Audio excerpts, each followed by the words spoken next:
Morning! So, ano yung isa nila, no? So, locally sa programa ng DILG, nagawa ito sa atin ng mga barangay officials, sa atin ng mga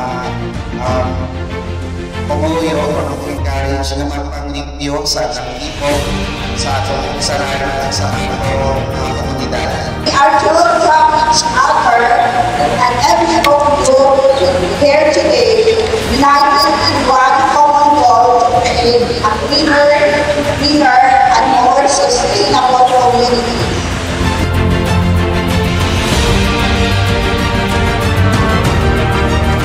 Together, we are building a legacy of cleanliness and responsibility that our children and future generations will inherit.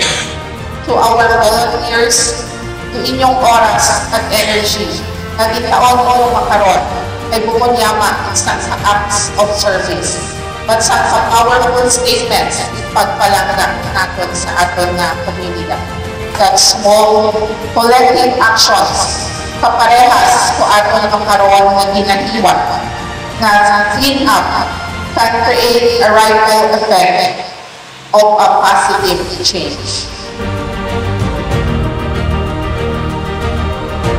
Cleanliness is next to godliness. Po nagpapati dahil nung maglimpyo ay mabaho na impact sa pagpapakabuhi. Nakaka-good vibes kuno kung paglimpyo sa ating kapaligiran. Nakaka-good vibes sa paglimpyo sa taksa-taksa sa ating kapaligiran. Linisan ng bagong Pilipinas o barangay ng linisan. At sa iyo ko kaiyaman ako makaroon dahil gusto man ninyo i-share yung good vibes na maglimpyo sa ating komunidad.